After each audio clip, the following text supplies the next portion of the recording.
B&B, on a fêté cette année nos 35 ans, donc c'est un bel anniversaire.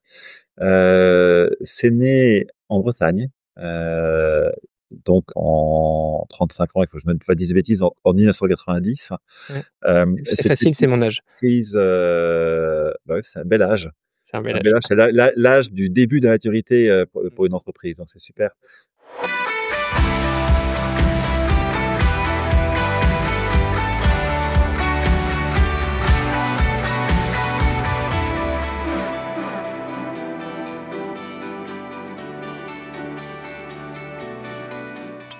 Vous vous souvenez sans doute de mon échange avec Marjolaine Levesque d'Hôtel Partner. Cet épisode a fait un carton. Pourquoi? Parce qu'elle a parlé de revenu management avec clarté, avec bon sens, avec une vraie vision terrain.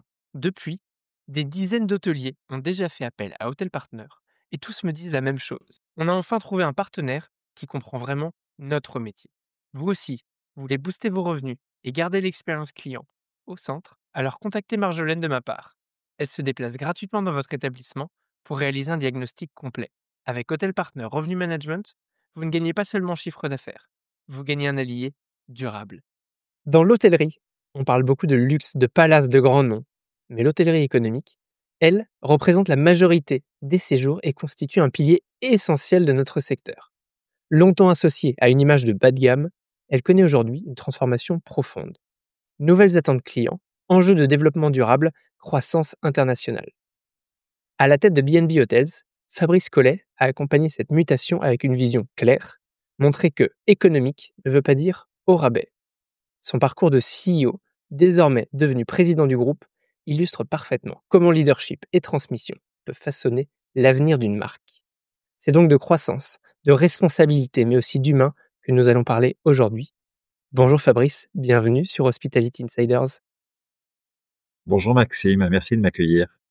Je suis très content de t'avoir. Ça fait longtemps que j'espérais cette rencontre sans jamais l'avoir poussée. Tu m'avais été cité, je crois, par Vangelis Panayotis. En tout cas, on avait discuté de toi. Donc, bienvenue dans le podcast. Je sais que ton agenda est très chargé. Je te propose tout de suite de se jeter dans le vif du sujet. On parlera bien sûr un peu plus de toi en profondeur par la suite.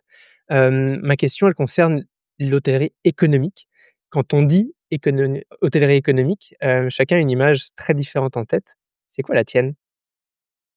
C'est tout ce dont j'ai besoin pour passer une bonne nuit ou un bon séjour. C'est-à-dire que, heu, moi, mon intuition, c'est qu'il y a deux grands types d'hôtellerie. Il y a celle où, je veux vivre une expérience, parce que je veux fêter un anniversaire de mariage, parce que je vais vivre un moment important de ma vie et là, je vais passer beaucoup de temps à choisir un hôtel avec une vue extraordinaire, avec un décor extraordinaire, avec un service hors du commun.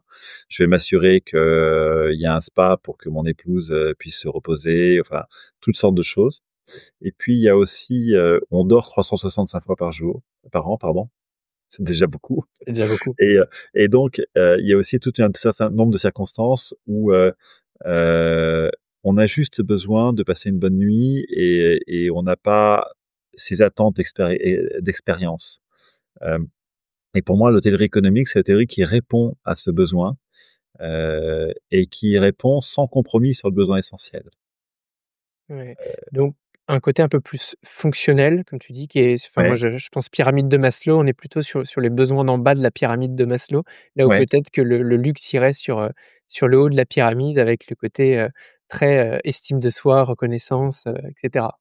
Ouais, je compare un petit peu ça, tu sais, au buffet traditionnel de l'hôtellerie de luxe. Il y a encore de plus en plus maintenant, il y a une tendance dans le luxe qui consiste à dire que le petit déjeuner, il est à la carte et que, il y a une sélection de produits qui est, dédiée aux gens et qu'on évite le gaspillage. Il y a encore beaucoup d'hôtels où on a des buffets qui font, 60 mètres de long et que moi j'ai vu des hôtels en Asie où, il y a des viennoiseries et puis des produits salés, qui correspondent à la culture chinoise et puis des sushis un peu plus loin, Mmh. puis même du champagne et cetera et cetera. Ça c'est une forme de luxe et d'abondance, c'est formidable, mais à la fin, chacun d'entre nous, on a nos petites habitudes et le matin au petit déjeuner, en réalité, on prend pas 80 produits différents. Ouais.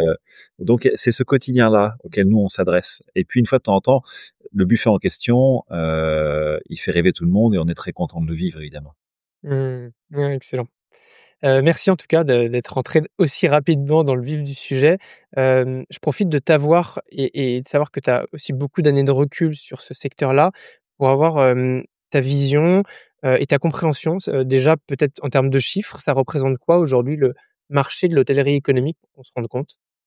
C'est à peu près un tiers du nombre de chambres partout, en Europe et aux États-Unis.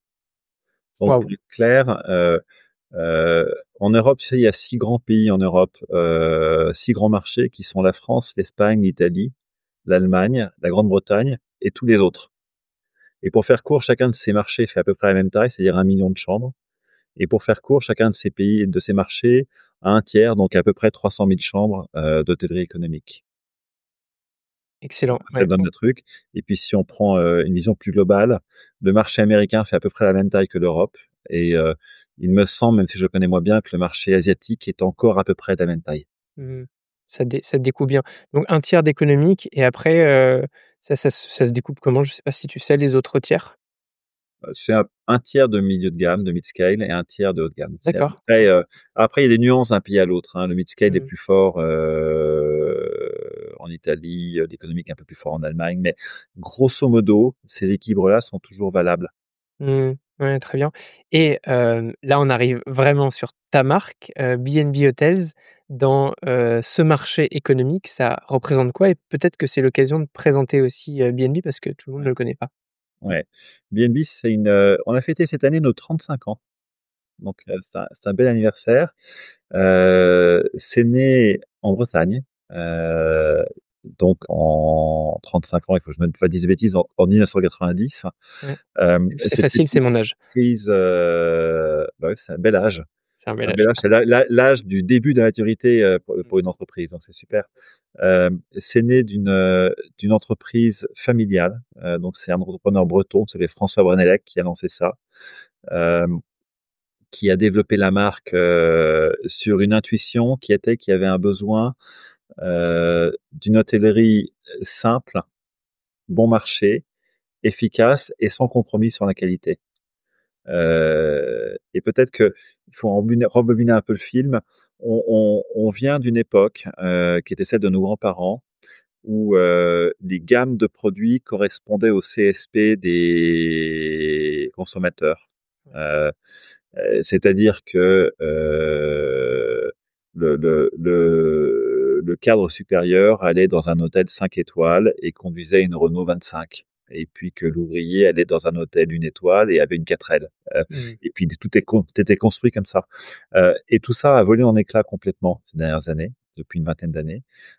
Et aujourd'hui, il y a des gens qui aiment les berlines et d'autres qui préfèrent les petites voitures fonctionnelles. Et puis le petit modèle d'entrée de gamme d'Audi, il est tout aussi luxueux que la grosse berline, simplement il est plus petit. Heu et c'est pareil dans les hôtels. On a progressivement compris que, au-delà des notions de gamme, il y avait une notion de besoin qui s'imposait et qu'on pouvait avoir à un moment un besoin de quelque chose qui apporte beaucoup de services parce qu'on avait passé beaucoup de temps à l'hôtel et que les moments étaient importants. Et à d'autres moments, des besoins de choses simples. Même remarque dans la restauration, l'offre serait structurée entre, des hôtels avec des restaurants avec des étoiles au guide Michelin, les restaurants un peu expérimentiels avec des DJ sets et des très belles vues, d'autres qui sont plus bistronomiques et puis des petites choses simples de tous les jours. Mais ces petites choses simples, elles sont pas forcément de mauvaise qualité. Bien Heu sûr. et même pour prendre par exemple l'exemple de McDo qui est toujours très décrié, la réalité c'est que tout le monde trouve ça bon et que tout le monde sait que la qualité des produits McDo est de bonne qualité.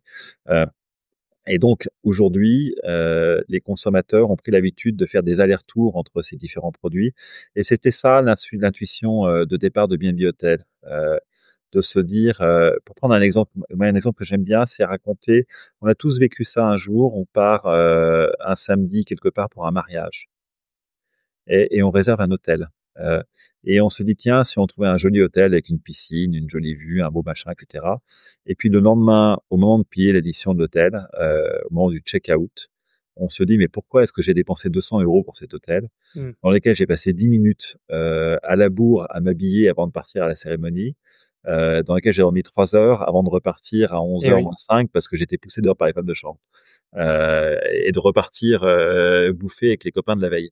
Heu, heu, Ça sent le vécu. oui, mais on a tous vécu cet Ah oui, exemple. moi je l'ai clairement vécu cet Pas à tout le exemple-là. monde, et ben, l'ambition de B&B Hotels, c'est d'offrir une solution, par exemple, pour ce besoin-là, pour tout le monde, où on ne fait pas de compromis sur la qualité du produit, la qualité de la chambre, la qualité du design, où on dort vraiment bien, tout simplement, sans tralala et pour 70 ou 75 €. Mmh. Donc c'est ça qu'on a essayé de faire. Donc ça s'est lancé en 90 par François Branellec. L'entreprise se développe assez rapidement en France. Dès la fin des années 90, la marque s'installe en Allemagne. Et puis, au début des années 2000, changement d'actionnaire. Il nous arrive ce qui arrive très souvent dans ce métier. C'est un métier, comme tu le sais, qui demande de l'argent, des capitaux, parce qu'on construit des immeubles. Et à un moment, la société a tellement de succès qu'elle a besoin de davantage de capitaux. Donc, ces actionnaires familiaux réalisent que malheureusement, ils n'ont plus les moyens d'accompagner ce succès. Et donc, ils acceptent de céder la société à un fonds de private equity. Euh, et des fonds de private equity, j'ai un petit doute, je sais plus si on en est au cinquième ou au sixième consécutif, je crois que c'est le sixième. D'accord. Donc ces fonds commencent à prennent la main sur l'actionnariat de l'entreprise à partir de 2005 et de fil en aiguille nous aident à croître. Et on se déploie d'abord en Allemagne, puis en Italie, puis en Espagne, puis maintenant dans 19 pays et dans 2 continents, parce qu'on est aussi présent un peu en Amérique, au Brésil, aux États-Unis et aux Antilles. Euh, Waouh. voilà l'aventure de B&B Hotel. Euh, et voilà ce qu'on essaye de faire. Je Mmh. suis pas sûr d'avoir répondu à toutes tes questions. C'est très bien, non, ça peut permet de bien comprendre. Évidemment, tu es sur un podcast d'hôtelier. Moi, ce qui m'intéresse, c'est aussi de comprendre, donc on dit économique, ça veut dire que B&B, c'est quoi? C'est que du 2 étoiles, c'est que du 3, parfois c'est du 1, ça marche comment? Non, alors pendant très longtemps, on mettait pas d'étoiles sur les hôtels. D'accord. On s'était dit, puisqu'on n'est pas là pour répondre à une notion de gamme à l'ancienne, mais à un besoin, répondons aux besoins et n'allons même pas mettre d'étoiles sur les hôtels. Et puis, il y a une dizaine d'années, on s'est rendu compte que ça nous handicapait. Par exemple, parce que les offices du tourisme dans les villes de congrès référencent leurs hôtels par étoile et adressent leurs clients qui veulent participer au congrès aux hôtels en fonction du classement d'étoiles. Oui. Donc, on a fini par mettre des étoiles. Au début, on avait tout mis en 2. Nouvelle norme, hein, en France. Mmh. On est 2 étoiles supérieures en Allemagne et puis aujourd'hui, on se promène entre 2 et 4.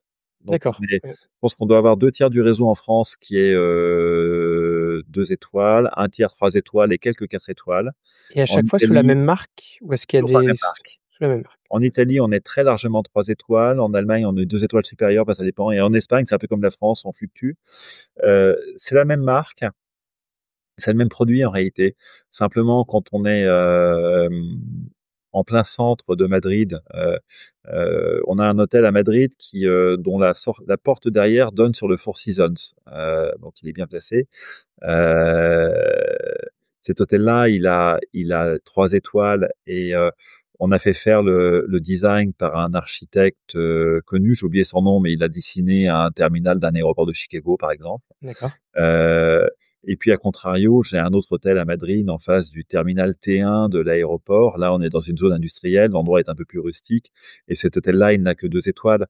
Et puis, il faudrait vérifier ce soir, mais je pense qu'il y en a un qui doit se vendre à 45 € et l'autre à 160. Et oui, ouais, très bien. La localisation La évidemment segmentation se fait des essentiellement par la localisation. ouais, je comprends très bien. Combien d'hôtels en tout dans le monde? On en a 940 aujourd'hui. Oui. Donc ça 940, commence à faire beaucoup 80, d'hôtels. 85 000 chambres. Waouh. Et puis un chiffre dont je suis très fier, depuis une quinzaine d'années, en France, en Allemagne, en Italie, en Europe et en Espagne, pardon, quand on regarde le nombre d'hôtels économiques de chaînes existants en début d'année et le nombre qui existe en fin d'année, ce nombre augmente année après année et B&B Hôtel représente entre 30 et 60% de l'augmentation de ce nombre d'hôtels tous les ans dans tous ces pays. Mmh. Grosse participation à l'économie, Croissance du marché Progressivement alors. la croissance, ouais. On est Mmh. très très fort, très fiers de ça. Hop, hop, hop, j'interromps quelques instants votre visionnage de l'épisode, simplement pour vous dire que vous êtes de plus en plus nombreux à me suivre sur YouTube et je vous en remercie. Vous l'avez vu, je mets beaucoup d'énergie pour que tous les épisodes soient filmés depuis le début de l'année 2024. Pour m'encourager, pensez à mettre un like et si vous n'êtes pas abonné, faites-le. Vraiment, ça m'aide beaucoup et ça me permet de continuer de grandir et de vous proposer des épisodes toujours plus qualitatifs. Allez, je vous arrête pas plus longtemps et retour à l'épisode. On va parler, beaucoup de croissance, toi et moi, avant qu'on rentre là-dedans. Moi, j'avais des questions toujours sur cette compréhension de l'hôtellerie économique. Je me demande et donc je te pose la question de comment l'hôtellerie économique peut aujourd'hui répondre aux nouveaux besoins, des clients sans sacrifier finalement sur la qualité? Bah, d'abord, les besoins des clients, ils sont pas si nouveaux que ça. Mmh, On va toujours dans un hôtel pour dormir. Heu, on vient toujours pour faire une étape, pour trouver un petit lieu de sécurité, se restaurer, se reposer. Il y a rien de très nouveau là-dedans. Après la manière dont le besoin est exprimé a changé. Le client, poussait la porte en demandant: «Bonsoir, avez-vous une chambre?» il y a 30 ans. Il apprenait son téléphone il y a 20 ans. Aujourd'hui, il fait ça sur internet. Et puis il y a encore un tiers des clients qui poussent la porte et un tiers qui téléphone. Donc les habitudes ne changent pas si vite que ça. Hem, le Les attentes sont différentes. Les Quand je regarde les photos, des premières chambres d'hôtels B&B des années 90, elles ressemblaient furieusement à ce qu'on appellerait aujourd'hui une chambre d'hôpital. Et à l'époque, les gens étaient contents. Les hôtels étaient pleins, ils étaient très satisfaisants pour les clients. Mais si on proposait ce produit aujourd'hui aux clients, on se ferait, envoyer sur les roses. Parce que les gens attendent des choses beaucoup plus chaleureuses, beaucoup plus confortables, et c'est très bien comme ça. Donc il y a des attentes de design qui ont évolué, il y a des attentes de confort qui ont évolué. Heu, Évidemment, il y a 30 ans, on avait des draps et des couvertures. Aujourd'hui, on a des couettes, et ça fait une quinzaine d'années évidemment. mmh. Je parle pas du Wi-Fi, qui est devenu, Oui, c'est une vous savez que ça commodité fait une aujourd'hui, hein. ouais, ça fait une quinzaine d'années, quand on demande aux clients: «Qu'est-ce qui est le plus important dans une chambre d'hôtel?» ils vous répondent: «Le Wi-Fi» dans les sondages. Alors ils oublient, je pense qu'au fait, ils pensent le lit, mais ils partent C'est du tellement principe que évident qu'il ça, on a dû y penser. mmh, Donc bien heu, sûr. donc heu, donc tout ça, c'est des choses qui ont évolué, mais dans le fond, il s'agit de suivre les tendances et d'avancer avec les clients. Ouais, Heu, complètement les et attentes du petit déjeuner sont plus compliquées maintenant. Les gens demandent plus de les goûts sont un peu élargis, les gens sont prêts à payer plus cher pour davantage que ce n'était le cas il y a quelques années. mmh, donc C'est devenu un moment plus important dans la journée. sur la partie petit déjeuner en effet et tu proposes de la restauration dans tes établissements autres que le Non, petit déjeuner? Ouais. non, non, on fait en sorte de ne jamais laisser les clients sans solution. On voudrait pas que les gens arrivent à l'hôtel, se disent: «J'ai faim», et qu'on leur dise: «Il y a rien» et il y a pas de solution autour de vous, donc vous allez vous endormir avec la faim au ventre. Mmh. Donc on propose des solutions de livraison de restauration à domicile, au bureau, ça c'est très facile, à l'hôtel pardon, c'est très facile maintenant avec les Deliveroo, Wanco. On propose des deals avec la pizzeria ou la steakhouse d'en face, où ils auront 10 de réduction généralement. Et puis, quand on est dans des endroits où le client est un peu captif, là, on propose des solutions de restauration. Je pense, par exemple, on a un très bel hôtel que j'aime beaucoup à Disneyland Paris qui a 400 chambres. Hem, Disneyland Paris, c'est un truc assez dense que les donc ça fait à peu près c'est des familles, donc ça fait à peu près 1 millier de clients. L'été, ils partent au parc et puis quand il fait beau, ils dorment, à l'hôtel, mais avant ça, ils dînent dans le parc Disney et puis le soir où il y a un coup d'orage à 19h, à 19h30, on voit 1 000 personnes qui arrivent, mouillées, en disant: «Nous voici et on a faim». Mmh. Bon, ben, on Quel a vite challenge. réalisé qu'il fallait qu'on trouve une solution, donc on a mis en place un système de restauration, rapide, efficace dans l'hôtel qui satisfait et qui permet de répondre à ces coups de feu quand ce genre d'événement arrive. Voilà, donc on laisse pas les gens sans solution, mais le principe, c'est que si on peut laisser faire ça par d'autres que nous, dont c'est le métier, on préfère Ouais. et Tu c'est as ce enco qu'on fait dans 98 des hôtels. Ouais, je comprends.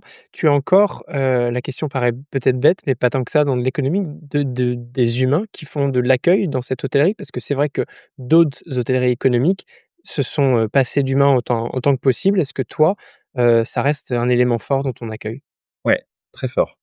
Très fort. Pour moi, c'est essentiel. c'est essentiel. Alors après, il y a une question qui se pose, et là, la contrainte de l'économique, devient important. C'est est-ce qu'on accueille les gens avec des humains, comme tu dis, donc des réceptionnistes, des veilleurs de nuit, 24 heures sur 24, 7 jours sur 7, Mmh. ou est-ce qu'on les accueille à des heures, précises, qui sont les heures de grand passage, en acceptant qu'au-delà de ces heures, les gens communiquent avec un guichet? Oui. Heu donc ça, selon les hôtels, on opte pour l'une ou l'autre solution. En revanche, on n'est absolument pas rentré dans les hôtels sans accueil. Nous, on pense que c'est très important qu'il y ait un patron dans l'hôtel. Alors d'abord, la loi l'exige, hein, Bien tu le sûr. sais, Mmh. mais mais mais heu, mais le contact humain à l'arrivée dans l'hôtel, c'est quelque chose d'important. Alors il y a des gens que ça intéresse pas et qui sont très contents d'avoir fait leur check-in de manière électronique sur leur téléphone et de filer dans leur chambre. Chez B&B, c'est possible. En plus, on n'a pas de, on a des, nos chambres s'ouvrent avec des cartes à code qu'on peut maintenant, on est en train de déployer ça, activer avec un téléphone par RFID.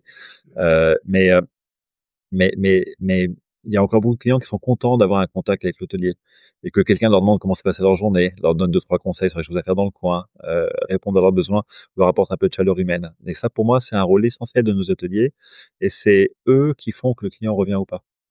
Ouais, Un ce sont truc qui me frappe, moi, Maxime, c'est que quand je regarde les satisfactions de nos clients à nos hôtels, il y a évidemment une corrélation avec l'emplacement. Il y a évidemment une corrélation avec la fraîcheur du produit. C'est-à-dire qu'un hôtel tout beau, tout neuf, sera plus satisfaisant qu'un hôtel dont la base architecturale a 30 ans et qui n'a pas été rénové depuis 7 ou 8 ans. C'est le maximum chez B&B.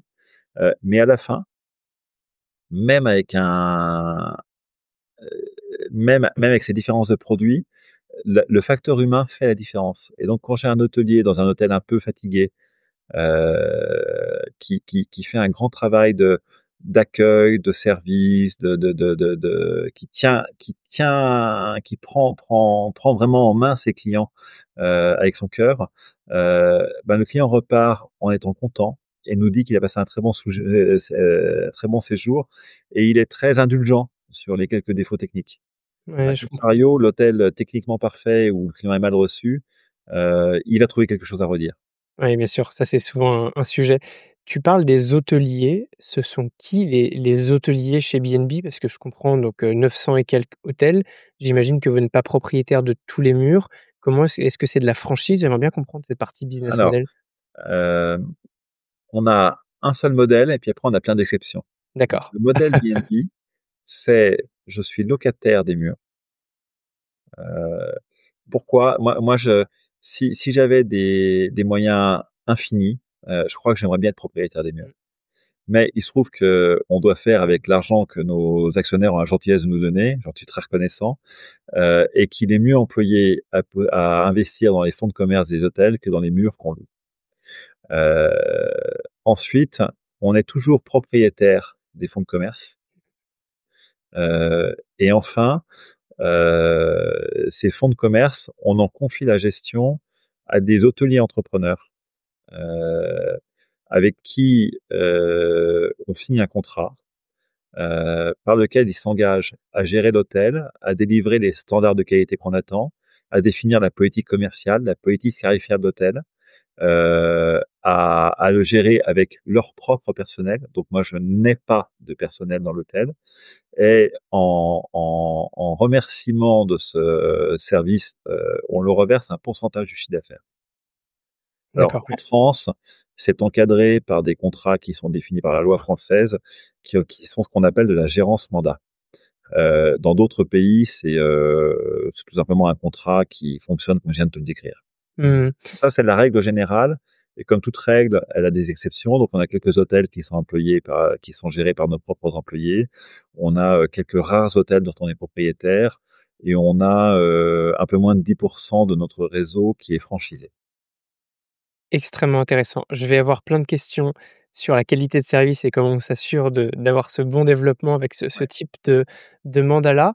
Avant, je voudrais qu'on parle aussi de toi. Je fais volontairement les choses un petit peu dans le désordre, mais ça m'intéresse de comprendre toi, ton rôle là-dedans. Déjà parcours. En tout cas, je t'ai présenté comme anciennement le CEO et le président. Je voudrais bien que tu me dises quand est-ce que tu es arrivé dans le groupe? Si bien Ouais. sûr il y avait des éléments avant ton arrivée dans le groupe que tu as envie de partager, c'est le moment. Et qu'est-ce que tu y fais depuis ton arrivée? Ouais. Écoute, en premier lieu, il est intéressant de noter que moi j'ai grandi dans une famille d'hôteliers. Mes D'accord, parents étaient hôteliers, donc je suis la troisième génération, d'hôteliers incroyable. familial. Alors les affaires familiales, c'était,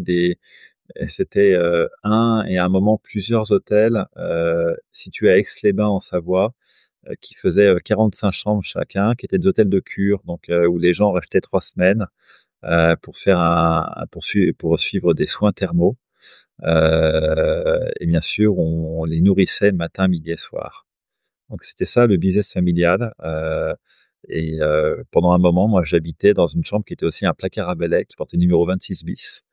Heu, dans l'hôtel. Donc je découvre pas ce monde, j'y ai grandi. Hem, pour la petite histoire, il y avait 2 trucs un peu traditionnels dans ma vie quand je rentrais des cours le soir, c'était que j'arrivais et que maman, qui avait passé un bout d'après-midi à la réception de l'hôtel, me disait: «Écoute, ça tombe bien mon petit chéri, j'ai des courses à faire. Est-ce que tu veux bien t'installer à la réception pour faire tes devoirs, puis tu t'occuperas des clients qui passeront?» Et puis elle allait faire ce qu'elle allait faire. C'était un peu de Donc l'exploitation d'ailleurs, hein, ça aujourd'hui ce serait critiqué ça. aujourd'hui, ce serait illégal, et moi, je regarde un très bon souvenir, c'était super sympa. Bah, bien sûr. Heu et puis, heu et puis défilaient à ce moment-là des clients, qui bien sûr s'attendrissaient sur, mon visage poupin et mes cheveux blonds, car à l'époque j'avais des cheveux, et qui, généralement me posaient des grandes questions du type: «Est-ce que plus tard tu seras hôtelier comme tes parents? C'est formidable». Et j'ai une sœur qui a à peu près le même âge que moi et secrètement, l'un et l'autre, on s'était juré que jamais on ne travaillerait dans ce métier. Ouais, c'est souvent comme ça. Dans son cas, elle travaille dans l'immobilier, donc c'est pas si loin que ça et dans mon cas, j'ai échoué puisque je suis redevenu hôtelier. Oui. Hem, Tu as entre les bien échoué, avec un grand bien même. Oui, enfin, maintenant mon père est très fier, mais c'était pas prévu. Donc ensuite, qu'est-ce que je suis allé faire? Moi, je suis allé faire des études d'ingénieur, ce qui ressemblait pas à un métier d'hôtellerie et puis, j'ai passé une vingtaine d'années à travailler essentiellement dans des entreprises détenues par des fonds de private equity, dans la fonction financière, en franchissant tous les étages, de Mmh. contrôleur de gestion jusqu'à directeur Ouais. financier. Tout à c'est pardon, mais ça fait 2 fois que tu parles de private equity depuis le début et Qu'est-ce mon que c'est? audience est très sensible à la Ah! partie hôtellerie, mais comme ça, c'est plutôt très financier et Ah, immobilier. qu'est-ce que c'est? Je veux bien que tu expliques un peu le private equity en quelques mots, oui. Qu'est-ce que c'est? Bah, en fait, pour faire court, tu as 3 manières pour une entreprise une entreprise a besoin d'actionnaires, donc de gens qui, possèdent l'entreprise et qui lui apportent des capitaux pour permettre de grandir et dans l'hôtellerie, ce besoin d'argent, il est essentiel. On construit des hôtels, on les entretient, on fait plein de choses, et tu as 3 grandes manières de trouver ces actionnaires. Le premier, c'est le l'argent familial. Heu, donc ça a été chez nous d'ailleurs la première étape de la croissance de l'entreprise. Le second qui est très connu, c'est la bourse, Confer par exemple en France, Accor par exemple. Mmh, Puis entre mais donc il 2, faut être coté pour ça, donc c'est pas donc accessible ça à c'est toute taille coté d'entreprise. et entre 2, donc ça c'est ce qu'on appelle du capital privé Oui, et public pardon, public. et entre les 2 il y a du capital dit privé, private equity en anglais, et là en fait c'est ce qu'on appelle aussi les fonds. Heu, donc ce sont des entités qui lèvent de l'argent eux-mêmes auprès de fonds de retraite, de fonds souverains, de toutes les grandes poches Ouais. d'argent de la planète, Family dont le office et métier autres, exactement, et dont le métier consiste à acheter des entreprises, à les aider à croître pendant quelques années avant de les revendre. très clair. Et moi j'ai travaillé au service de ces entités dans des entreprises depuis quasiment toujours. Hem Parce que j'aimais, ce mélange, d'exigences, c'est-à-dire qu'évidemment ce sont des organismes qui sont, assez intolérants à la moindre performance, donc ça pousse. et aussi d'ambition. Parce qu'ils ont, quand tu vas voir ce genre d'investisseurs en leur disant: «J'ai trouvé un truc qui fonctionne, on pourrait accélérer», ils te disent pas: «J'aimerais bien, mais on n'a pas beaucoup d'argent». La réponse, c'est plutôt: «Et pourquoi vous n'avez pas encore commencé? Dépêchez-vous». Donc Mmh. ça me plaisait bien. Et donc j'ai passé 15 ans dans la fonction financière dans toutes sortes d'entreprises, dans toutes sortes de métiers. J'ai travaillé dans l'import-export, j'ai travaillé dans l'aéronautique, j'ai travaillé dans la location de linge. Alors ça, c'est près de l'hôtellerie, c'était chez Elis. Hem, voilà. Et puis un beau jour, j'ai vu la lumière et je suis rentré chez B&B Hotels en 2011 ou 12, j'ai un petit doute, Mmh. comme directeur financier. D'accord. Il y a eu une rencontre à ce moment-là ou ça s'est fait un peu comme Ouais, ça? Georges Champeur. Georges Champeur, j'ai rencontré Georges Ah oui! et enfin moi, j'ai parlé pour moi, mais moi j'ai tout de suite compris que j'allais passer des bons moments à ses côtés. Ouais. Georges Champeur qui donc aussi avait été, cité par Vangelis Panayiotis, mais qui était, je crois, à ce moment-là, président du groupe, c'est ça?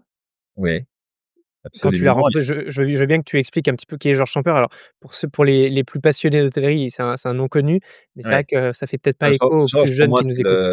c'est le plus grand hôtelier de la planète. Mmh. En Mais toute objectivité. je suis probablement, biaisé. Georges, il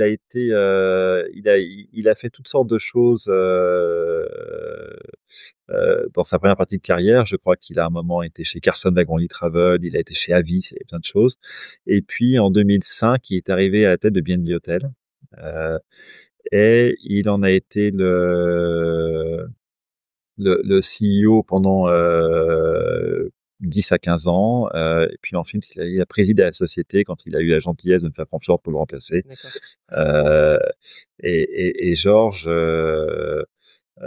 il a été il a apporté beaucoup de choses à B&B et peut-être aussi à ce métier. Je crois qu'il a été un des premiers à avoir l'intuition qu'il avait fait rentrer le design dans les hôtels économiques. En 2005, il fait travailler le cabinet Sagaise, Partner, qui est une référence pour faire de l'hôtellerie économique. Je crois que Sagaise n'avait jamais touché à des produits grand public à l'époque. Ils étaient très concentrés sur des sujets plus élitistes. Mmh. Euh, c'est lui qui il fait partie des premiers à avoir l'intuition, par exemple, qu'il faut mettre du Wi-Fi partout et qu'il est hors de question de le faire payer. Comme tu le sais, l'hôtellerie dite de luxe, ça fait payer le Wi-Fi beaucoup plus longtemps Donc que oui. B&B Hotel ne l'a fait. Euh, il a eu, arrivant du monde de la distribution, il a aussi compris un certain nombre de choses sur la distribution des chambres et sur la manière dont il fallait être un peu innovant pour vendre des chambres d'hôtel. Bref, il a apporté beaucoup de fondamentaux assez uniques à B&B Hotel et à ce métier en général. Mmh, complètement. Donc de ce que je comprends, au début des années 2010, il te fait rentrer en tant que DAF et Ouais, et quelques années quelques plus années tard donc après, ouais. un beau jour, il me fait venir dans son bureau, il me dit: «Tu sais, j'ai un peu réfléchi, je pense que je vais, prendre un peu de recul, et j'aimerais bien que tu me remplaces». Waouh! Et je l'avais pas vu venir parce que je me rappelle très bien de l'avoir regardé en disant: «Mais Georges, je ne sais pas faire». Mmh. Et je le vois rigolant, je crois qu'il m'a mis la main sur l'épaule, il m'a dit: «Bah, tu apprendras, jeune homme». Et c'est ce qui s'est passé, je crois. Hem Ensuite, on a fonctionné pendant très longtemps en double commande. C'est-à-dire que il était là, il était pas là, il était à côté de moi, il était pas à côté de moi. Je me souviens d'un moment au bout de quelques années où j'ai un actionnaire qui alors, ma carte de visite a changé 5 ou 6 fois. C'est-à-dire que j'ai dû être directeur général délégué, directeur général, président, directeur général. Ça arrêtait pas de changer. Et à un moment, à une de ces étapes, j'ai un actionnaire qui m'appelle, et qui me dit: Fabrice, maintenant que tu as franchi cette nouvelle étape, hem, et que donc tu as entre guillemets «les mains libres» et que tu n'as pas, il est peut-être temps que tu fasses, ton tri dans l'héritage, de Georges, que tu retiennes ce qui t'apparaît bien et que tu, mettes de côté ce qui te paraît être moins adapté aux temps qui ont pu changer, et que tu viennes nous voir avec un nouveau plan en nous disant ce que tu veux faire de cette entreprise. Je les écoute poliment, je leur dis: «Oui, oui», je ressors de leur bureau en me disant: «Mince, ils ont pas compris que ça fait déjà quelque temps que je faisais exactement tout ce que je voulais faire. Qu'est-ce que je vais pouvoir leur raconter?» Elle est excellente cette anecdote. Voilà, donc c'était une transition très douce et Mmh. très harmonieuse. Ouais, Heu, très, très bien et donc tu vas occuper le poste de CEO jusqu'à quand? Jusqu'à cette année, au mois de février. Dingue.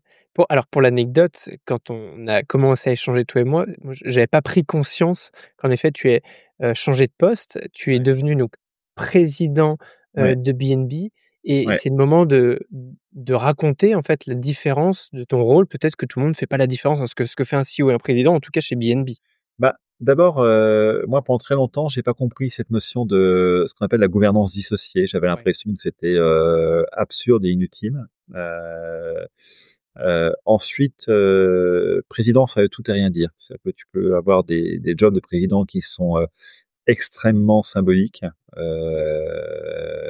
et au contraire, tu peux avoir, des présidents qui s'occupent de tout et de toutes choses. Hem, c'est un petit peu pensé d'ailleurs à la politique, avec les jobs de président de la République. Pardon, la comparaison est très, très prétentieuse, On peut mais faire quelques comparaisons avec un peu de on a politique. On connu rentrera pas trop des dans la hyper politique, ouais. présidents et puis des présidents, spécialisés en chrysanthème en France, selon les républiques, les régimes et les personnes. Donc c'est très compliqué. Hem, pour être très clair, dans l'organisation qu'on a mis en place, avec Céline Vercolier qui est directrice générale, la première chose, c'est qu'à de très rares exceptions près, c'est-à-dire quelques dizaines de personnes, sur quelques milliers, tout le monde reporte à Céline aujourd'hui. Donc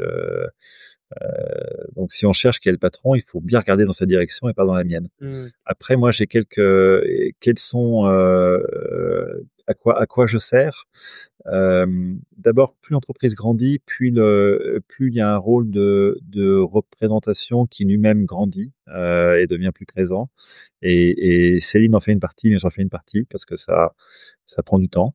Et ça, c'est toute la partie un peu institutionnelle.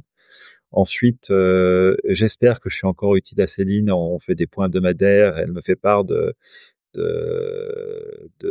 ses joies et parfois de ses inquiétudes. Et j'essaie de lui apporter quelques réflexions empreintes de l'expérience que je suis censé Mmh. avoir pour l'aider dans Et ses comme l'a fait réflexions. Georges Champeur dans le passé avec toi, Il en a fait. fait Georges avec moi pendant très longtemps. Il le fait encore, hein, il m'arrive encore de l'appeler Incroyable. quand j'ai un doute, j'appelle Georges. Très Belle souvent histoire d'ailleurs, il me de fait mentorat, hein. penser ouais, très souvent, il me fait penser un peu à un psy dans les films américains. C'est-à-dire qu'il Ouais. m'écoute, il fait: «Mmh puis Mmh. après il me dit: «Et qu'est-ce que tu fais?» Puis il me fait: «Mmh puis après il raccroche. Donc Ouais. Débrouille-toi avec ça. mais c'est utile. Ça, c'est une deuxième fonction et puis après j'ai gardé en direct, 2 petites choses, heu, qui me tiennent à cœur. Le premier, c'est, quelques projets de développement dans de nouveaux territoires ou sur de nouvelles marques qui prennent beaucoup de temps, heu, qui sont à mon sens très prometteurs pour l'avenir de la marque, et de la société, mais qui, à l'instant, ne sont pas des enjeux financiers considérables dans les mois qui viennent. Et je pense à 3 choses: le développement qu'on a initié au Brésil, le développement qu'on initie aux États-Unis, et puis le développement, d'une nouvelle marque qui s'appelle B&B Home, qui est dédiée aux moyens et longs séjours. D'accord. Plus format résidence. C'est de l'extended stay, en français ou de l'appart en anglais ou de l'appart-hôtel en français. Appart hôtel en France. Donc ça, je m'occupe de ça en direct, hem et je le fais, un parce que ça me passionne et 2 parce que je pense que quand on dans une entreprise comme la nôtre qui commence à être, grosse, structurée, établie, où il y a beaucoup de process qui sont mis en place et process qui sont là pour, servir les intérêts de la marque B&B Hotels et de ses presque 1000 hôtels, de manière la plus efficace possible. Si ces business étaient directement intégrés aujourd'hui à l'ensemble, ils se feraient entre guillemets «manger» ou broyer par les process. Et que donc ils ont besoin d'avoir un petit peu d'espace de respiration. Donc j'essaie de créer cet espace pour eux, tout en veillant à ce que tout ça fonctionne bien. C'est pas facile. Hem, donc ça c'est un et puis la dernière chose dont je m'occupe en direct encore, ce sont les sujets de RSE. Heu et ceci, pourquoi? Parce que je pense que c'est important, heu, de donner un peu de poids à ces sujets qui là aussi ne doivent pas être mangés par, le quotidien, la pression de la Mmh. fiabilité de l'organisation, de la performance, financière et cetera et cetera. Et puis parce que j'y vois, on pourra élaborer un peu des enjeux qui pour moi sont absolument stratégiques pour l'entreprise. Ouais, hyper intéressant de comprendre que tu as gardé cette partie-là, à la fois parce que c'est aussi ta sensibilité et puis parce qu'il y a un vrai rôle stratégique. On va, parler, hein, de croissance justement parce que entre les lignes, c'est aussi ce que tu présentes là, même si c'est à Ouais. travers ton parcours, mais finalement comme ton parcours, c'est celui anciennement de CEO, aujourd'hui président. Moi je me pose la question de comment toi tu fais pour transmettre ta vision. Dans un contexte de croissance rapide, d'ailleurs, je veux bien que tu nous rappelles aussi la rapidité de la croissance du Mmh. groupe. Comment tu fais pour transmettre cette vision-là à tous les niveaux? Surtout maintenant qu'on a compris que tu étais, enfin donc BNB est propriétaire, des fonds de commerce, mais que les collaborateurs répondent à leurs propriétaires et pas nécessairement directement à BNB. Comment tu fais pour transmettre tout ça? Bah, j'en sais rien. Non, j'en sais rien. Non, mais Fin de l'épisode. non, mais c'est ouais, non, on va continuer. Mais j'en sais rien. C'est-à-dire que la première chose que je me suis dit quand Georges m'a confié cette entreprise, c'est qu'elle avait une culture qui était unique, qui était exceptionnelle, et que, à défaut de comprendre d'où elle venait, si j'arrivais à ne pas la casser, ce serait déjà pas mal. Mmh. Euh, donc j'ai essayé d'être attentif à respecter ce qui me paraissait être important dans les valeurs de l'entreprise. Mais je suis pas sûr de savoir d'où elle vient. Je vais te raconter une anecdote. Quand arrive le Covid, en 2020, il y a plusieurs phases. Il y a une première phase au mois de mars-avril 2020 qui est une phase de combat euh, assez éprouvante. Puis ensuite, il y a un accalmie pendant l'été. Et puis, le Covid fait une rechute. On nous reconfine à un moment fin octobre, début novembre. Oui. Et un jour, je me retrouve fin octobre, début novembre, dans ce bureau où je suis là, assis sur ce fauteuil. Il y a personne dans les bureaux. Je suis seul au bureau. J'aime bien aller au bureau, moi, donc je viens, mais il y a personne. Donc, déjà, pas terrible. Et ensuite, pendant la journée, mon téléphone ne sonne pas une seule fois. Alors que dans la première phase, on m'appelait toute la journée, c'était une période de combat, et donc j'avais des gens qui m'appelaient, qui étaient en première ligne dans la bataille, et qui m'appelaient en me disant quelque part: «Chef, chef, chef, c'est la panique, qu'est-ce que je dois faire?» Donc, ce qui était d'ailleurs assez grisant parce que quand on aime «cheffer» entre guillemets, le Covid, c'était une super période pour le faire. Là, d'un seul coup, plus personne ne m'appelle parce que les gens sont juste en train de répéter les choses qu'ils ont si bien fait pendant la première phase du Covid, donc ils ont pas besoin de moi, ils savent très bien ce qu'ils doivent faire. Hem Et donc la journée est un peu longue. Puis à la fin de la journée, en plus, je reçois un coup de fil de mon épouse, qui travaille dans le monde du cheval et qui me dit: «Je vais partir une semaine au Danemark voir des chevaux, donc je m'en vais, à bientôt mon chéri». Et là, je me dis: «Mince, personne au bureau, personne qui m'appelle, Waouh! personne à la maison, le temps va être long». Et donc je fais ce que je te disais, je prends mon téléphone et j'appelle Georges Champeur. Et puis Georges, tu sais, la vie est dure, j'ai un problème. Et Georges, qui est plus malin que moi, me dit: «Tu sais Fabrice, si c'est dur pour toi, réfléchis à un truc, ça doit être encore davantage pour tes hôteliers». Oh que oui. Bonne réflexion. Mmh. Et donc ça fait son chemin et le lendemain matin, je prends ma petite auto. Je la remplis de formulaires pour passer des frontières pendant les confinements. Il y a plein de manières quand tu justifiais de choses professionnelles, mais chaque pays demandait des documents différents, des PV d'AG de bord, des papiers, des paperasses, des machins, des trucs. Donc je la remplis de tous ces papiers. Je prends ma voiture et je pars d'hôtel en hôtel rencontrer les hôteliers. Donc je m'arrête dans les hôtels B&B tous les 20 kilomètres. Tu J'arrive faisais dans ça chaque... en moyenne, tu en as à peu près tous les 20 kilomètres? À peu près, ouais, sur les grands axes. Génial comme chiffre, on se rend bien compte comme ça un peu du panorama. À chaque fois j'arrive, il y a des hôteliers qui sont dans leur hôtel, à qui je dis: «Écoutez, vous avez pas trop de boulot en ce moment?» Ils me disent: «Non, on s'enquiquine». Je dis: «Bah, moi aussi». J'ai rien à vous dire, je vais juste vous entendre, et on passe à chaque fois 1 heure et demie à discuter avec eux. Heu, D'abord, première découverte, j'y allais en me disant: «Je vais peut-être leur remonter un peu le moral». En réalité, c'est eux qui m'ont remonté le moral, qui m'ont dit: «Mais t'inquiète pas, nos clients nous rappellent en nous disant: "Dès que ça rouvre, on arrive, vous êtes essentiel à ma vie, c'est génial"».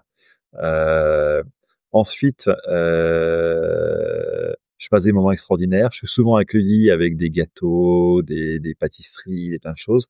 Donc ça me fait pas du bien, mais c'est super. Hem et de fil en aiguille comme ça, je suis allé jusqu'à Salzbourg en Autriche. Waouh! par arrêt de 20 kilomètres, en passant par l'Allemagne à l'aller, puis par la Slovénie et l'Italie C'est dingue. au retour. Ce ne sont que des coins autour des Alpes où on fait du vin. Dans chaque hôtel, les gars m'offrent une bouteille de pinard. Donc en rentrant, j'avais 50 bouteilles dans le coffre. Ouais, ça devait être lourd, hein. Oui, c'était sympa surtout. Et, euh, et, euh, et enfin, d'ailleurs, à un moment, personne ne me contrôle jamais. Donc je me promène avec ma plaque 75 en Autriche pendant un confinement. Il n'y a pas quelqu'un qui trouve quoi que ce soit à redire. Je fais Mmh. ce que je veux. Euh, Sauf à un moment, d'ailleurs, en passant le tunnel du Mont Blanc, où enfin quelqu'un m'arrête. Je me dis, tiens, enfin quelqu'un fait son boulot. En plus, c'est la police française, c'est génial. Et pas du tout, c'est pour faire payer le péage du tunnel. Euh, Là où tu voulais en venir de cette anecdote, c'est que ces 50 hôteliers que j'ai rencontrés, ils avaient tous la même culture, les mêmes valeurs, le même discours. Et je passais une frontière, c'est qu'il y avait des jours où je voyais deux nationalités dans la même journée. C'était, à part la langue, c'était les mêmes. Ils avaient la même énergie, la même envie de servir, la même envie de voir leurs clients, le même. Donc ça, c'est de la culture d'une entreprise. Je ne sais pas d'où ça vient. Je ne sais pas comment elle se transmet, mais elle est là. Mmh. Et honnêtement, j'ignore absolument comment ce miracle s'est établi. Ouais. En tout cas, merci de ta transparence parce qu'on a toujours l'impression qu'un dirigeant, il dirige donc il sait et je trouve que c'est beau, tu vois, d'entendre aussi qu'à tout niveau de poste, on a le droit d'être dans l'incertitude, de pas toujours tout comprendre. Finalement, tu t'es retrouvé à la tête d'un navire, que tu comprends mais dont tu ne connais pas toutes les subtilités. En tout cas, et il navigue bien et si ça marche comme ça, autant essayer de garder cette direction et tant pis si on n'a pas compris, tous les rouages. Ouais. Alors peut-être que s'il y a un truc qui compte, c'est que moi j'ai essayé de m'entourer de gens dont il me semblait qu'ils avaient les valeurs d'entreprise, Mmh. qui ont peut-être fait la même chose. Donc peut-être qu'après, les valeurs, elles préexistent, mais si en plus de ça, moi, mon entourage et puis leur propre entourage par capillarité porte aussi ces valeurs, à un moment, ça crée un tout cohérent. Ouais, bien sûr. Je pense Mais que ça, c'est une vraie force, dans ton groupe et d'ailleurs dans tout groupe qui a du succès, c'est d'avoir une culture, un ADN, très marqué et en fait, les personnes qui vont, candidater pour travailler avec vous, finalement, elles adhèrent à ça et là, que ce soit, vos hôteliers ou vos employés, finalement, ils, heu, ils adhèrent à cette mentalité, BNB et c'est eux qui aident à cette croissance-là. ouais, ça c'est un truc que j'observe chez B&B Hotel, c'est que chez nous, les gens restent 3 mois ou 30 ans. Et qu'au bout de 3 mois, Intéressant. ils se disent: «Qu'est-ce que c'est que ces dingues?» Ils s'en vont. Ou au contraire, ils se disent: «Tiens là, j'ai enfin trouvé des gens qui me ressemblent, avec qui je me plais». Et là, ils ont plutôt tendance à rester 30 ans. Et c'est assez binaire les durées de séjour chez B&B Hotels. C'est pas une C'est gé entreprise où on fait 3-4 ans, puis on tourne, on va passer 3-4 ans ailleurs, et cetera. Ouais. Heu, Et donc comment tu vois, donc il y avait le sujet de la vision, mais moi, il y a aussi le sujet de la technicité, de la formation. Quand on a plus de 900 hôtels, comment tu fais pour former déjà les hôteliers? Donc par les hôteliers, j'entends les propriétaires, des lieux pour que eux maîtrisent vos standards et aussi que leurs collaborateurs les maîtrisent. Comment tu fais pour diffuser tout ça? et ben Là, ne me ça dis pas: «Je sais pas» parce que je vais quand même vraiment remettre en non, question, non, ton non, poste. mais tu vas voir, c'est assez pathétique aussi la réponse. C'est-à-dire que pendant très longtemps, on n'a rien fait. C'est-à-dire qu'on s'est contenté de laisser les gens discuter entre eux. Alors très souvent, un patron d'hôtel, c'est quelqu'un qui a été formé par un hôtelier, qui a commencé, comme veilleur de nuit, et puis qui a progressé, qui est devenu un jour, adjoint. Puis à un moment, l'hôtelier nous appelle en me disant: «Écoute, mon adjoint là, il a vraiment des compétences, vous devriez lui donner sa chance comme patron d'hôtel». Donc déjà, il y a un flux de formation et de cooptation interne qui est assez fort. Mmh. Donc c'est plutôt comme ça que le truc a fonctionné pendant des années. Ces derniers temps, on a fini par se rendre compte que, au-delà de tous ces soft skills, il y avait quand même des choses un peu plus fondamentales qu'il fallait qu'on partage. Et donc, on a créé des centres de formation interne dans lesquels les hôteliers passent les uns après les autres pour se mettre au contact de leurs pairs et apprendre. Le bon modèle chez B&B Hotel, c'est qu'on a par exemple en Italie 2 hôtels-écoles, heu, qui sont des hôtels comme les autres, mais qui ont aussi vocation à accueillir en stage, les futurs hôteliers ou les hôteliers existants qui auraient besoin d'une mise à niveau, pour que les hôteliers qui dirigent les 2 hôtels en question, apprennent à leurs, collègues les bonnes pratiques B&B. Donc on le fait beaucoup sur le terrain, hein. C'est pas on n'est pas passionné par les salles de classe, Ouais. hors sol. Ouais, intéressant à comprendre. Hem Alors parlons de croissance encore plus, Concrètement, combien tu ouvres en moyenne d'hôtels par an? Une centaine, Une heu, centaine. une Ouais. centaine, ouais. Avec des fermetures de l'autre côté, donc ça permet de maintenir un Non, peu ce non, fermeture, pas trop, hein. Je crois qu'on en a fermé 3 en 35 ans, donc waouh! notre Ah truc oui, de fermer les hôtels, ouais. oui, donc On s'interdit pas, si vous nous écoutez en 2026, il est probable que B&B ait déjà passé le millier d'hôtels. ce serait normal. Ce serait Et normal. d'ailleurs, oui, parce que je crois qu'on a 180 hôtels en construction en ce moment, donc Oui, il va bien falloir qu'à un moment on passe le seuil. complètement. Un beau milestone un peu, enfin, stratégique à passer. Ouais, Justement, question autour de cette croissance, tu parlais de RSE. Moi, ma question, c'est est-ce que, la croissance, elle est compatible avec des enjeux RSE qui est donc ancré fortement dans ta marque? Comment on fait pour réussir à allier les 2? ouais. Écoute, plusieurs choses. D'abord, la RSE, ça couvre énormément de sujets. Mmh, Tout est RSE quelque part, et je crois qu'il faut choisir ses combats. Donc donc chez B&B Hôtel, moi c'est marrant parce que je sors de 2 heures de discussion avec une dame extraordinaire qui s'appelle Sophie Donabédian, qui est en charge de la RSE chez nous. Avec Sophie, on a eu quelques discussions, animées, si j'ose dire, parce qu'elle défend, et c'est normal, la RSE sur toutes sortes de sujets, et que moi j'ai beaucoup poussé pour lui dire: «Sophie, j'entends ce que tu dis, tu as raison, mais concentrons-nous sur quelques combats qu'on va gagner, et puis on pourra ensuite en mener d'autres». Hem, Ça c'est une première réflexion générale, donc je crois qu'il faut choisir ses combats. complètement. La seconde réflexion, tout aussi générale, c'est que, il y a 2 sortes de RSE. Il y a la RSE kick the box. Il y a celle où on dit: «Je prétends que j'ai fait machin chose, mais oui, bien sûr, j'ai une politique, oui, bien sûr, et cetera». Et il y a la RSE qui délivre des choses réelles et concrètes. La culture de B&B Hôtel, c'est une culture d'efficacité opérationnelle, de delivery. Donc, on est éminemment dans le second, et ça, c'est important parce que si tu ancre ta RSE sur quelques combats précis et dans le réel, heu, tu lui donnes une valeur, et comme elle a une valeur, elle devient utile pour le business, donc elle est pérenne. Donc je suis à peu près certain que le jour où mes actionnaires me diront: «Fabrice, merci pour ce beau voyage, mais maintenant il est temps que vous allez vous occuper d'autre chose», ce qui aura été construit, me survivra parce que c'est pérenne et fondamental pour le business. Alors quels sont les axes qu'on a, mis en place chez B&B Hotels autour de la RSE? Heu, Premièrement, bon, il y a un truc un peu évident, l'élimination du plastique, 0 plastique, À usage unique. à usage unique. Heu, celui-là, il était facile, on l'a fait comme pratiquement tout le monde, et on est très content de l'avoir fait. Sujet plus important, la réduction d'empreinte carbone. Alors aujourd'hui, on n'est pas totalement catastrophique, parce qu'on estime une nuit, dans un hôtel B&B consomme 2,6 kilogrammes de carbone, Mmh, ce qui est l'équivalent d'un hamburger. Et quand, les statistiques qu'on a d'hôtels, de gamme comparable, en Europe nous indiquent que le marché est plutôt autour de 10 kilogrammes. Donc d'accord. on est probablement relativement performant. On parle Je de dis ça, scope 1 donc ou de scope 1 et 2, scope 1 et 2, d'accord. 1 et 2.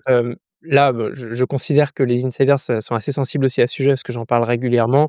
Mais grosso modo, scope 1, c'est toi directement, scope 2, c'est, toi et attends, l'extérieur, mais par contre, ça considère pas le trajet de tes clients notamment.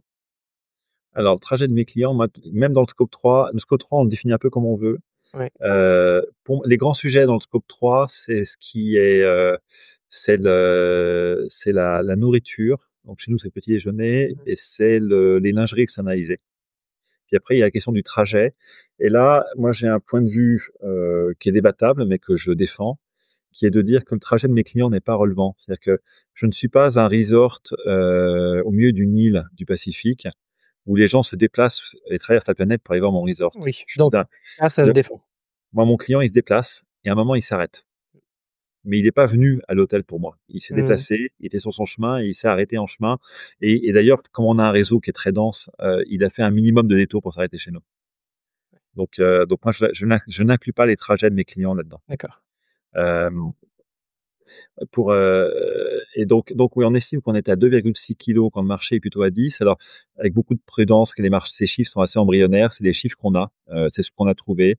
Est-ce qu'ils sont parfaits? Je suis pas sûr. Les nôtres, on les mesure, les chiffres du marché, c'est ce qu'on a trouvé de mieux. C'est des chiffres qui nous sont donnés par des organismes rattachés à l'ONU. Mais peut-être qu'on va découvrir en marchant que la réalité est différente. Ça, je maîtrise pas ces chiffres et tout ça. Dans tous ces sujets de carbone, on apprend tous en marchant. Donc, je te dis ce qu'on voit aujourd'hui, mais avec beaucoup de modestie. Mmh. Ensuite, on a décidé bien sûr de respecter les engagements des accords de Paris pour 2030 et donc de diviser par deux notre empreinte carbone d'ici là. On a remis tout ça, on a fait une déclaration officielle à l'ONU pour dire qu'on allait le faire, comme beaucoup de grandes entreprises, et on mesure ça au quotidien. Alors, pour mettre ça en face de ta question de comment on gère Ouais, ça avec la avec croissance, la croissance de il y a 100 une hôtels petite par an. difficulté, c'est qu'en fait, si tu mesures la quantité de carbone qui est dépensée par BNB, si je double mon réseau, il y a une bonne chance, dans 5 ans, il y a une bonne chance que mon empreinte carbone est doublée. Bien sûr. En revanche, moi, je pense que le critère qui est pertinent, c'est pas l'empreinte carbone absolue, c'est l'empreinte carbone ramenée au nombre de chambres Mmh. dans lesquelles les gens ont dormi.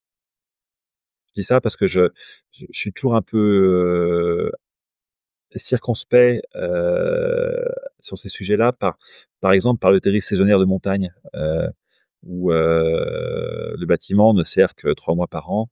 D'un point de vue écologique, c'est problématique. Alors, je suis savoyard, donc je dis du mal Tu de t'adresses à un Isérois, donc on se comprend. mais c'est un sujet qui m'interpelle. Donc donc déjà, essayons de faire en sorte que dans chaque année, dans chaque chambre, on consomme un peu moins de carbone et on dépense de l'argent pour ça, on optimise, on achète de l'énergie verte, enfin, on fait plein de choses. Ensuite, il y a un deuxième truc qui est intéressant, il y a de la croissance, c'est évidemment si je construis que des hôtels neufs, ça va faire baisser ma moyenne, parce que les hôtels neufs ils sont plus performants que les anciens. Donc je pourrais tenter de dire je construis plus que des hôtels neufs et je ne rachète plus d'hôtels anciens. On rachète des hôtels aussi. Euh, Ça, je pense que c'est un peu une tartufferie. C'est-à-dire que moi, je préfère. Bien sûr, on fait des hôtels neufs et quand on les fait bien. On a reçu beaucoup d'awards, par exemple, pour un hôtel qu'on a ouvert à Guimarães au Portugal, qui maintenant a été dupliqué dans 3 autres endroits au Portugal et en Espagne, qui a été construit de manière très innovante avec un procédé de construction mixte béton-bois, où la consommation de carbone dès la construction de l'hôtel est inférieure de 50% à celle d'un hôtel en béton traditionnel. Je suis d'ailleurs en train de travailler avec la société en question pour voir comment on pourrait exporter, si j'ose dire, le même modèle de construction aux États-Unis, pays qui n'est pas exemplaire en matière de carbone. Ça, on y réfléchit aussi. Et puis par ailleurs, moi, j'ai pas de problème à racheter des hôtels existants qui sont des passoires thermiques Mmh. et qui brûlent beaucoup de carbone. On le fait. D'abord, ces hôtels existent. Si moi je les rachète pas, ils vont pas disparaître du marché du jour au lendemain. Mmh. Ensuite, eh ben, j'ai raison de plus. Ça, c'est une bonne opportunité une bonne occasion pour nous de prendre ces hôtels et d'améliorer leur performance. Oui. De voir comment on peut les ramener de 10 kilos à 3 kilos Il y a un vrai besoin aujourd'hui de rénover le parc hôtelier, hein. donc ça, on le fait. Donc ça, on travaille à ça, on rénove, on améliore, on refait des chaudières, on fait l'investissement et ça en fait avec plaisir. Donc ça, c'est le premier sujet, c'est le carbone. Et moi, je pense donc il est pas antinomique avec la notion de croissance à partir du moment où on essaie de regarder les choses de la bonne manière. C'est-à-dire que mon objectif, c'est pas que les hôtels ne consomment plus de carbone, mais c'est que pour chaque nuitée, on en consomme moins qu'on en consommait avant, voire deux fois moins, parce que c'est ce que disent les accords de Paris. Donc ça, c'est le premier sujet.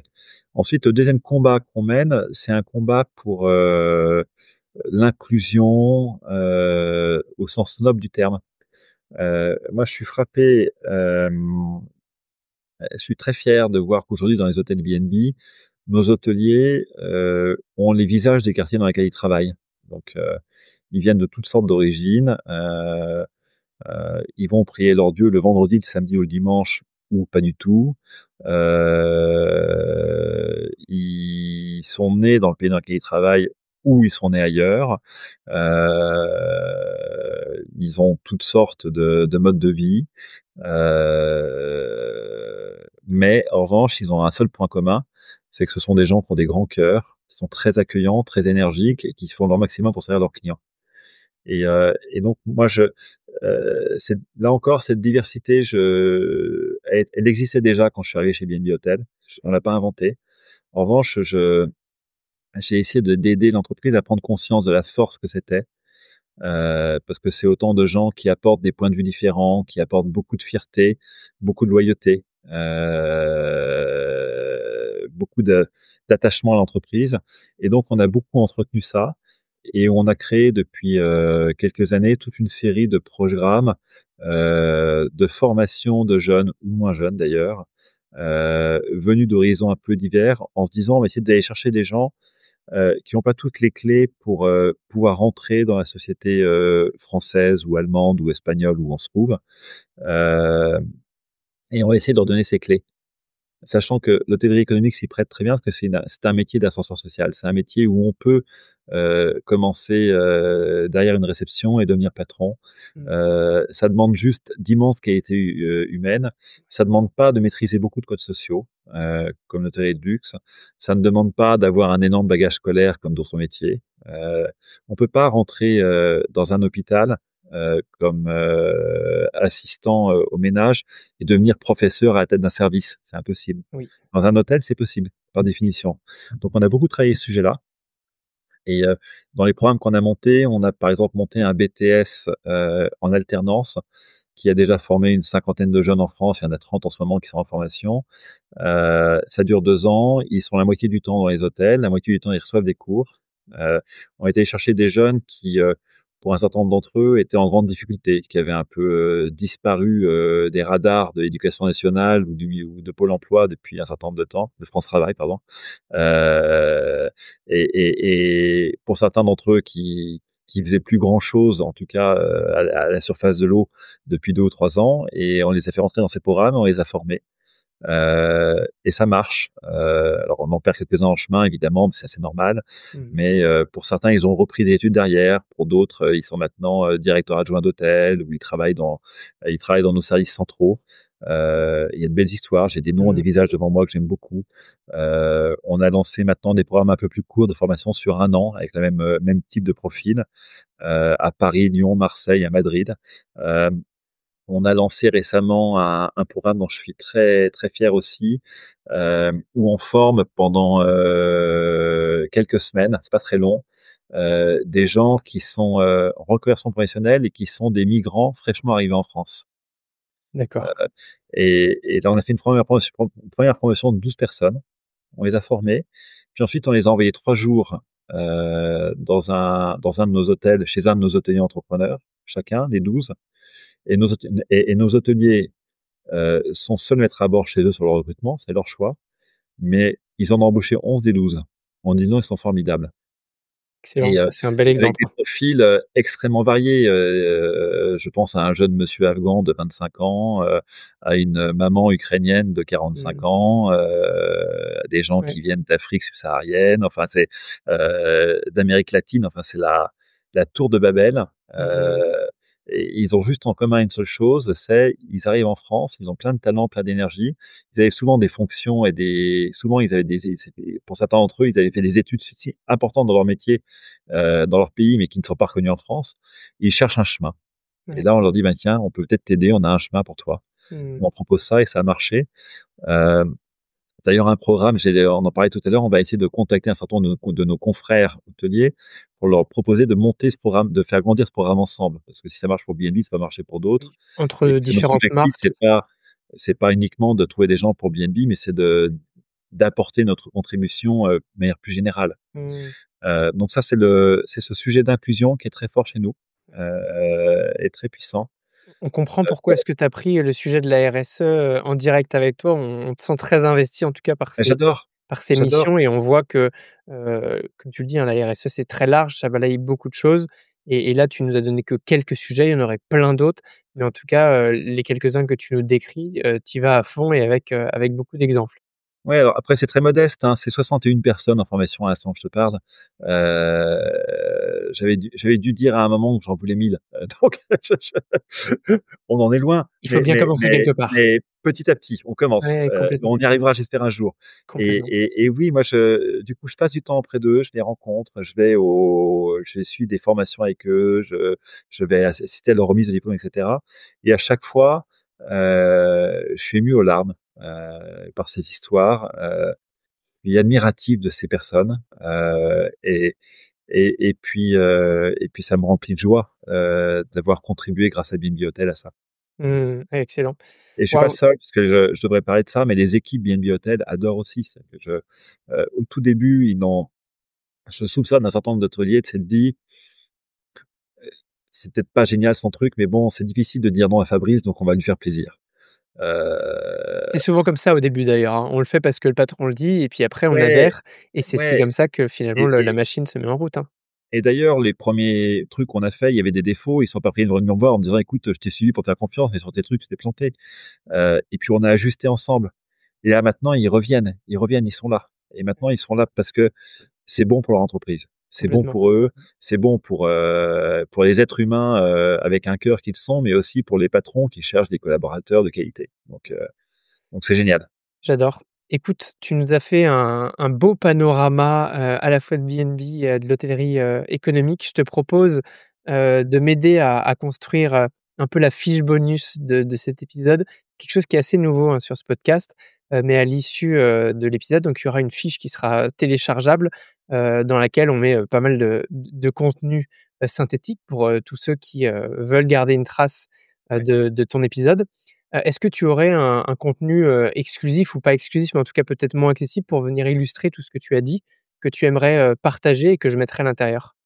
Exclusif, je suis pas si sûr parce que tout circule, Oui. mais en tout cas, j'ai toute une série de packs, d'informations qui présentent B&B Hotels, sa vie, son œuvre, sa croissance avec des chiffres, nos marques, les valeurs qu'elles portent et cetera, que je serais très content de mettre à ta disposition et à celle de tes, Mes comment on dit, insiders. auditeurs. Ouais, chez moi, ils ont un petit nom, ils s'appellent les insiders, mes Des auditeurs. insiders pour ceux qui voudraient approfondir les choses de manière un peu plus «scolaire» entre guillemets. Bien sûr, ouais et puis je suis sûr que ça servira à toute une partie. Déjà, les plus courageux qui sont jusque-là, c'est qu'ils sont, passionnés et s'ils veulent aller encore plus loin, ils peuvent, télécharger, la fiche bonus. Mais puisque, je te tiens dans ta générosité, je te propose un petit jeu, qui s'appelle mots-clés contre bénéfices. Les règles sont très simples. Tu nous donnes un mot-clé, de ton choix et s'il est utilisé toujours par ces insiders, mais cette fois en réponse à la newsletter dans laquelle je partagerai, notre épisode, eh bien, ils peuvent obtenir un bénéfice de ton choix. Et la parole est à toi pour le mot-clé. Ah! Ah. Alors je crois que ça va être B&B Home, le mot-clé. Comme la Heu, nouvelle vu qu'on est marque, ouais, parce que B&B Home, c'est un truc assez intéressant. Donc on s'est posé la question de se dire, «J'espère que B&B Hotel apporte tous les services dont quelqu'un a besoin pour un court séjour» et en moyenne, les gens chez B&B Hotel, ils restent 1,2 ou 1,3 nuits, donc une nuit. mmh, En revanche, ce dont je suis à peu près certain, moi je dis à tous mes copains qui me disent que ça vaut le coup d'aller dormir dans des hôtels, je leur dis: «Oui, bien sûr». Mais pas si tu veux faire un séjour plus long. Parce que là, la chambre sera pas assez grande, l'hôtel manquera d'espace commun, et cetera. Donc pour l'extended stay, on a lancé B&B Home. On a créé donc ces hôtels avec des cuisines partagées, des kitchenettes dans les chambres, des espaces conviviaux. Il y a un bar, il y a une âme un peu plus, prononcée pour créer un endroit où on puisse se poser quelques jours, aussi bien pour aller suivre un séminaire que visiter une ville.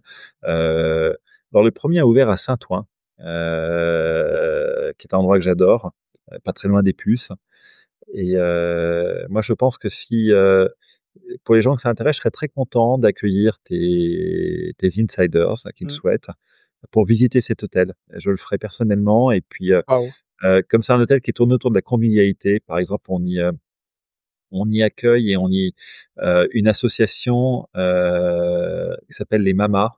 Je sais pas si tu as peut-être déjà vu ça, c'est des mères de famille, souvent d'origine, africaine ou mmh mh, antillaise qui, heu font le traiteur. De temps en temps, tu vas à des cocktails et c'est elle qui anime les traite de traiteurs. Donc c'est de la nourriture, locale. Heu elles font leurs cours. On leur a mis à disposition des espaces dans cet hôtel où elles se forment. Elles font des cours, des formations et cetera. Puis de temps en temps, elles sont sympas, à la fin de la journée, elles laissent leurs excédents de production sur une table d'hôte au milieu de l'hôtel pour nos clients. Donc c'est un hôtel, voilà, qui a cette tradition d'accueil. Donc moi, je serais très content d'accueillir les dessinateurs là-bas, de leur faire visiter l'hôtel et puis de partager, un verre et quelques Ah quelques super. épouses-quilles avec eux. Écoutez, donc vous laissez le mot-clé, on a dit B&B Home en réponse à la newsletter. Ne le faites plus enfin vous pouvez toujours commenter sur les réseaux sociaux, j'adore vous lire, mais avec ce mot-clé-là parce que, j'ai toujours du mal à retrouver qui parce que parfois il y a des pseudos.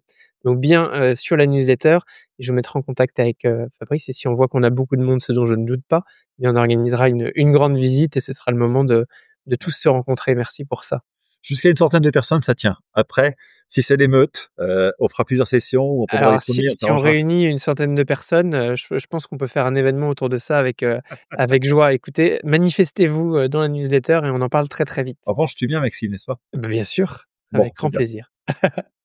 Je te propose de, passer sur la dernière partie de cette, interview qui est les questions signatures. La première est très simple, quel est le meilleur moyen de te contacter? LinkedIn. On mettra, les références de ton profil, mais facile à trouver, Fabrice Collet. Ouais, ouais, je suis pas sur les autres réseaux sociaux. Alors j'y vais parfois pour comprendre Mmh. et puis après je me rends compte que je passe des heures dessus, donc après je me désinscris. C'est le problème. La deuxième question est pas celle-ci, beaucoup plus complexe, en tout cas, elle va pousser ta réflexion probablement. Si tu pouvais voyager dans ton futur idéal, qu'est-ce que tu auras accompli dans 10 ans?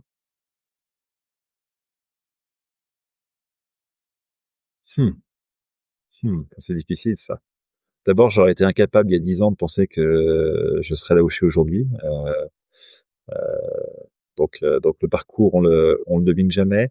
Hem, Moi je pense que si donc il faut rester sur des grands principes et les grands principes, c'est d'abord, de m'occuper de ceux que j'aime. Moi j'ai 5 enfants, j'ai une femme merveilleuse et ils méritent mon temps et mon attention, donc Mmh. ça c'est la première chose. Après, j'ai encore beaucoup de rêves pour B&B Hotels.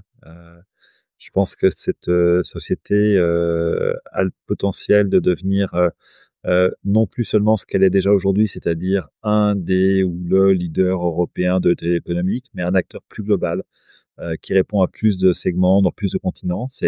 Alors, je travaille aujourd'hui à semer cette graine avec B&B Home, avec le développement en Amérique. D'autres continueront le chemin, mais j'espère que dans 10 ans, je verrai que la société a grandi dans cette direction et a prospéré encore. Je le crois profondément. Hem Et puis à titre plus personnel, j'ai deux grands rêves professionnels qui sont, pas forcément contradictoires, mais un peu différents. Le premier, c'est que moi j'ai toujours admiré le mot entrepreneur. J'ai toujours trouvé que ces gens qui créent à partir de pas grand-chose, d'une feuille blanche une entreprise, c'est absolument admirable. Je pense pas que ce que j'ai fait, moi, on m'a confié une belle entreprise et je me suis contenté de l'arroser, de la faire grandir. Mmh. Donc j'aimerais bien me frotter à ça un jour. J'aimerais bien essayer de créer quelque chose et de voir si j'y arrive. Et il y Heu, a pas d'âge, hein, pour entreprendre. Je l'ai montré sur ce podcast, j'ai eu une entrepreneuse de 55 ans et je sais que même plus âgée, on peut largement commencer. ouais, donc ça, c'est quelque chose que j'aimerais bien, cocher un jour, me prouver que je peux le faire et essayer de me créer quelque chose. Peut-être quelque chose qui du coup m'appartiendrait, non pas au sens financier, mais davantage que B&B dont je suis un Oui. serviteur, et un transmetteur. Donc ça, c'est un sujet. L'autre sujet, c'est que depuis quelque temps, il m'arrive parfois de recevoir des coups de fil de jeunes entrepreneurs qui me demandent des conseils, qui se posent des questions et que j'ai réalisé que j'avais beaucoup, beaucoup, beaucoup de plaisir, à répondre à ces questions. J'observe que généralement les mecs me rappellent jamais derrière pour me dire ce qu'ils ont fait, que quand je pose la question, ils ont généralement pas fait ce que j'aurais suggéré de faire. Mais c'est pas grave. J'ai quand même beaucoup de plaisir à animer ces discussions avec eux, ça me va très bien. Et ça, je trouve que c'est un sujet qui est très enrichissant. Donc voilà, je pense les grandes directions, dans lesquelles je veux, Waouh! évoluer. C'est tout le mal que je te souhaite de réussir là-dedans et on sent en tout cas, c'est fort, hein, ce côté transmission à travers notamment, le mentorat, mais je pense qu'il y a aussi, voilà, cette logique de redonner des choses auxquelles toi tu as pu, accéder et je te rejoins sur le côté, entrepreneur versus, dirigeant, d'une grande entreprise. Je pense que ce sont, 2 missions, il n'y en a pas une meilleure que l'autre, mais très différentes, qui demandent Ouais. aussi, d'autres qualités, et donc je pense que tu vas te retrouver face à un vrai challenge et je serais curieux de te suivre à ce moment-là pour voir ce que tu en fais. Donc rendez-vous, dans 10 ans. Oui, oui, mais bon, c'est pas pour tout de suite, hein. Pour l'instant, je C'est suis pas pour très tous. occupé par BNB Fais Hotel et c'est attention parce très que si tu t'engages là-dedans après, tout le monde est au courant, on va te suivre de près. Sur une toute autre note, est-ce que tu as peut-être, une lecture à nous partager? Ouais, alors moi, je lis à peu près un bouquin tous les 15 jours. Waouh, sacré C'est rythme. extrêmement, hétéroclite. Ça va du roman policier à l'histoire d'amour en passant par le bouquin politique. Hem, il y a un bouquin qui m'a beaucoup intéressé, qui m'a été conseillé par un copain consultant il y a quelques mois, parce que c'est un sujet qui m'a toujours passionné, sur lequel j'ai lu beaucoup de choses. C'est un bouquin d'un monsieur qui s'appelle Kyle Harper, qui s'appelle «Comment l'Empire romain s'est effondré». Alors tu sais, c'est un vieux sujet. Je crois qu'il y a à peu près 500 ou 600 bouquins qui sont sortis sur le sujet, au D'accord, cours des 2 derniers siècles. Alors le premier qui fait référence, c'est un monsieur Gibbons ou Gibbon, je sais pas comment ça se prononce, qui est anglais, qui avait écrit ça au XVIIIe siècle et qui pensait que, entre autres choses, le problème venait de la christianisation qui avait abîmé les valeurs, viriles, je résume mal, hein, de l'Empire romain. Kyle Harper, lui, il est dans l'air du temps. Il pense que ça tient beaucoup à des sujets climatiques. d'accord, Il ouais, parle de ce qu'il appelle l'optimum climatique romain, qui dure 4 siècles, entre le 1er et le 4e siècle, pendant lesquels tout va bien. Puis après, il observe que la machine climatique se dérègle et que quand elle se dérègle, on n'arrive plus à alimenter Rome avec le blé d'Afrique du Nord, que ça crée toutes sortes de problèmes et que ça ouvre la porte à toutes sortes de problèmes. Donc c'est une approche assez intéressante. Il y a des approches qui ouais, correspondent à d'autres problématiques du moment. Il y a des gens qui pensent que le problème date de la bataille d'Andrinople au ouais. IVe siècle, En où tout cas, c'est à un moment, les pour empereurs de aident 1 million de personnes à franchir le Danube dans une espèce d'opération humanitaire qui ensuite crée un afflux de migrants qu'on n'arrive plus à contrôler et qui mettent l'Empire à feu et à sac. Donc ça, c'est une théorie qui rappelle d'autres théories modernes. Voilà, c'est un sujet qui est très intéressant et donc ce bouquin d'Harper, il est intéressant et s'il a raison, ça donne envie d'aller plus loin dans des convictions écologiques, sachant que complètement, je suis ouais, pas c'est ce que j'allais dire, ça peut faire un lien avec, notre conversation précédente. À bon entendeur, très bien. Dans cette veine ou une autre, est-ce que tu as une citation favorite? ouais, une qui m'accompagne depuis très longtemps, qui est très connue, hein, c'est un poncif de Churchill qui dit que le succès, c'est d'aller d'échec en échec et de recommencer en permanence. Ou sans perdre son enthousiasme, je crois que c'est comme ça Sans qu'il le perdre dit. son enthousiasme, absolument, ouais, c'est une bonne maxime ça. J'adore. Est-ce que tu as, je suis sûr que oui, mais le plus dur c'est d'en choisir, un ou une recommandation d'invités, que je devrais contacter pour les faire venir sur Hospitality Insiders? J'en ai plusieurs, mais on parlait de Saint-Ouen tout à l'heure, j'ai un j'ai un «concurrent» entre guillemets, enfin c'est pas vraiment un concurrent parce qu'il fait un truc très différent, à Saint-Ouen qui m'impressionne beaucoup, c'est Cyril Aouizera de chez Mobotel. Et Cyril est un personnage d'une grande complexité. Déjà, quand on lui dit qu'il est hôtelier, il dit que c'est pas vrai qu'il est philosophe, si je ne me trompe pas. Qui, qui a un sens du détail, une capacité de réflexion, une approche des choses qui est tout à fait extraordinaire. Et moi, j'ai eu la chance de passer un peu de temps avec lui à un moment. C'est longtemps que je l'ai pas vu, mais à chaque fois, j'en suis ressorti euh, en me disant que j'étais très bête, mais qu'après l'avoir rencontré, j'étais un peu moins. Excellent. Je suis très admiratif de ce qu'a fait, Cyril Aouizerad, donc je serais ravi que tu nous mettes en relation et de le faire, monter sur ce podcast pour, partager aussi, voilà, sa vision et sa philosophie à tous nos insiders. Et je te propose de clôturer, cet épisode avec traditionnellement le mot de la fin. On a beaucoup parlé, mais je suis sûr que tu as un dernier mot, mon cher Fabrice. C'est la seule fois de l'épisode où je ne rebondirai pas sur ce que tu diras. Si tu souhaites, si tu voulais, nous faire passer un dernier message, quel serait-il? Bah, puisqu'on parle à des insiders, moi, je voudrais redire un truc évident. Heu et j'ai eu la chance, moi, de travailler dans beaucoup de métiers, heu, assez variés. Je me suis jamais autant marré que dans l'hôtellerie. Je me suis jamais autant marré parce qu'on a affaire à des gens qui sont sympas. Un hôtelier, c'est quelqu'un de sympa ou alors il s'est trompé de métier. On a affaire à des clients qui font plaisir parce qu'ils sont joyeux, enthousiastes.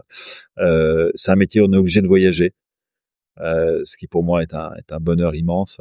On est obligé de rencontrer des gens, et puis c'est un métier qui, dans les immenses, perturbations ou troubles du monde dans lequel on vit, demeure encore et toujours un métier d'avenir parce que on en parlait tout à l'heure, moi je crois pas à l'hôtel robot, je crois pas, je crois pas à la visite de Paris avec un casque, immersif.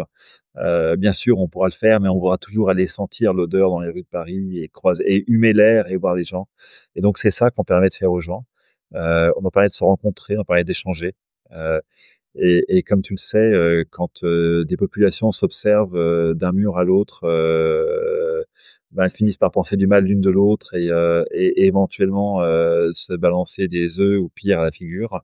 Et quand les gens se rencontrent, échangent, partagent et ben, le monde va un peu mieux. Donc on fait quelque chose de vraiment essentiel, je crois qu'on peut en être fier et puis en être très heureux.